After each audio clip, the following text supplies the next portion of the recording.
안녕하세요. 퓨처살롱 미래학 제1강을 시작하겠습니다. 저는 강보용입니다.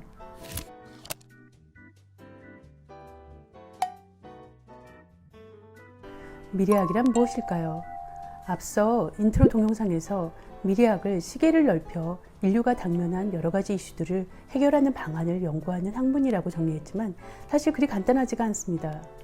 제가 가졌던 미래학의 정체성에 대한 질문은 이런 것이었죠. 각 전공과 도메인이 따로 있는데 거기서 미래를 연구하면 되는 게 아닌가? 예를 들면 지구 환경의 미래는 지구 시스템공학과나 환경공학과에서 연구하고, 축산업의 미래는 축산공학과에서, 자동차의 미래는 자동차공학과에서, 개발자의 미래, 개발자가 제일 잘 알겠네요. 두 번째 질문은 미래학은 학문적인 체계가 과연 있는가? 라는 것이었습니다. 결론부터 말씀드리면 미래학은 실용학문으로서 사회과학에 가깝습니다. 통계학을 응용 수학으로 보는 견해도 있지만 사회과학의 한 부분으로 포함시키기도 합니다. 제가 공부했던 Y대학교에서는 그 당시 상경대학 내에 응용통계학과가 속해 있었는데 데이터가 뜨면서 대학원에서는 이름이 통계데이터 사이언스학과가 되었습니다. 따라서 미래학의 학문적인 분류체계도 컨센서스가 없이 각 대학마다 다르며 분류에 대한 적절한 기준도 논쟁의 여지가 있습니다. 현재 미래학이 개설된 대학은 전 세계 30여 개 대학 정도 되는데 짐데이터 교수님이 계신 하와이 대학의 미래학은 폴리티컬 사이언스, 그러니까 정치학과 내에 하나의 전공으로 존재합니다. 여러분은 학문 중에서 가장 순수한 학문이 뭐라고 생각하세요? 순수 학문의 결정판, 수학 아닐까요? 저는 중학교 때까지 수학을 매우 잘하는 학생으로 알고 있었습니다. 고등학교 이과반에 가서 수의 끝부분, 공간 도형의 적분과 확률, 순열 조합으로 가면서 현타가 오기 시작했습니다. 어쨌든 순수한 학문 수학에서부터 세상의 필요에 의해 한다는 얘기는 순수 학문에 비해서 좀 오염되었다는 얘기로 해석될 수 있을까요? 그림에서처럼 말이죠. 물리학, 화학, 생물학, 심리학, 사회학 등의 학문이 생기게 된 것이고 세상에는 점차 순수 학문보다 실용 학문이 훨씬 더 많아지게 되었답니다. 미래학의 현주소에 대해서 말씀드리겠습니다. 미래학의 가장 핫한 연구 주제 무엇이 있을까요? 여러 가지가 있겠지만 인구 문제와 온실가스 문제 빼놓을 수 없겠죠. 인구 문제.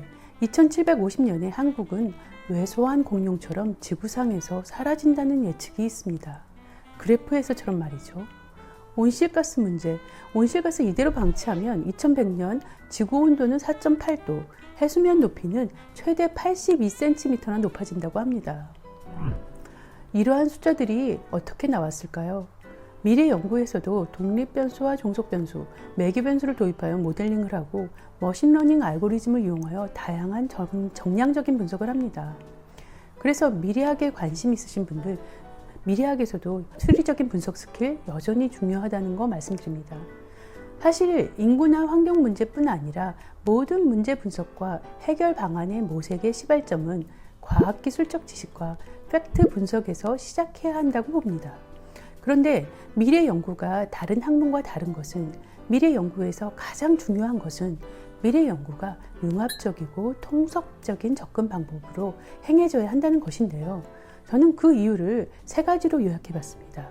첫째, 문제가 발생되는 시스템 대내외의 이해관계자가 점점 다양해지고 복잡해졌다는 사실입니다.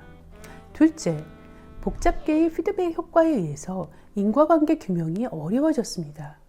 그래서 여기서 등장한 미래 연구 방법론 중에 하나가 시스템 다이너믹스라는 게 있습니다. 셋째, 불확실성의 증폭성으로 이 두 문제를 해결하기 위해서는 사회과학, 철학, 윤리 등의 인문학, 예술을 통합한 통섭적인 방법이 동원되어야 문제가 해결 가능하다는 것입니다. 미래학의 역사에 대해서 말씀드리겠습니다. 미래학이라는 용어는 1940년대 초부터 쓰기 시작하였으나 학문적으로 미래를 연구하는 움직임은 제1, 2차 세계대전 전후의 국가적인 위기관리의 필요성에 의해서 시작됐습니다. 랜드 연구소가 대표적인데요. 주요 미래 연구 방법론 중에 시나리오 기법과 델파이 기법이 있는데 바로 랜드 연구소에서 나온 것이죠. 연구소의 학자 중에 유명한 미래학자가 허먼 칸이라는 학자입니다. 그는 박정희 대통령의 미래 전략 자문가 역할을 했었는데 그 사실을 많은 분들은 모르고 계시죠. 한국을 세계 경제의 10위 국가로 예측했던 장본인이기도 합니다. 한국전쟁을 치른 지 10년밖에 안 되고 1인당 GDP가 1000불이었던 나라를 말이죠. 그의 예측은 박 대통령으로부터 엄청난 자문료를 챙겼다는 후문에도 불구하고 30년 후 현실로 구현되게 되지요. 미래연구는 1968년 창간된 퓨처지에 처음 미래학 논문이 게재된 후 세계 미래학 연구의 양대 산맥이라고 할 수 있는 과학기술의 성격이 강한 미국의 미래학회 WFS, 지속 가능한 사회 연구적인 성격이 강한 유럽의 미래학회 WFSF를 중심으로 연구가 활발히 진행되어 오고 있습니다. 다음은 미래학의 시계에 대해서 말씀드리겠습니다. 미래 연구에서 시계, 타임 호라이즌은 일반적으로 경영학이나 기업 분석에서 1년을 단기로 보고 3 내지 5년을 중장기로 보는 시기와는 달리 통상 20년 내지 50년의 시기를 가지며 100년 후, 1000년 후의 미래를 연구하기도 합니다. 따라서 경영학의 추이외사법, 엑스트라폴레이션은 거의 쓰여지지 않습니다. 미래학의 시계는 넓습니다. 지금의 추이로 볼 때 가장 일어날성 싶은 확률적 미래, probable future, 가능한 한 모든 미래, possible future 뿐만이 아니라 미래학에는 바람직한 미래, preferable future까지 포함시킵니다.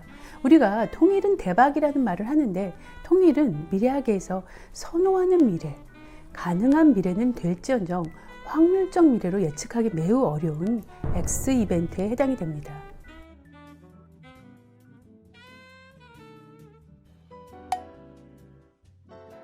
마지막으로 미래학에 대한 논란, 미래학이 과학인가 예술인가 하는 논란에 대해서 웬델 벨 미래학자의 말씀을 인용하면서 이번 세션을 마무리하도록 하겠습니다.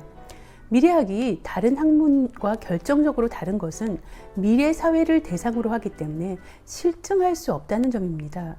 그러나 그것은 과학이라는 꼬리표를 붙이는 사회과학도 마찬가지입니다. 미래학이 예술과 닮은 점은 인문학적 상상력과 통섭 능력, 미래 이미지를 창조하는 학문이라는 점에서 유사한데요. 웬델 벨은 미래학자가 예술가의 입장과 매우 다른 점이 하나가 있다. 그것은 예술가들은 진실에 대해서 천착할 의무가 없으나 미래학자는 있다. 따라서 그러한 점에서는 미래학자는 과학자에 가깝다고 결론을 지었습니다. 저는 웬델 벨 미래학자의 의견에 매우 동감합니다. 다음 시간에는 미래는 예측 가능한가? 라는 주제로 미래학의 그룹 하와이대 짐데이터 교수님의 미래학 개론으로 여러분을 만나 뵙겠습니다. 감사합니다. 퓨처살롱 강보영이었습니다.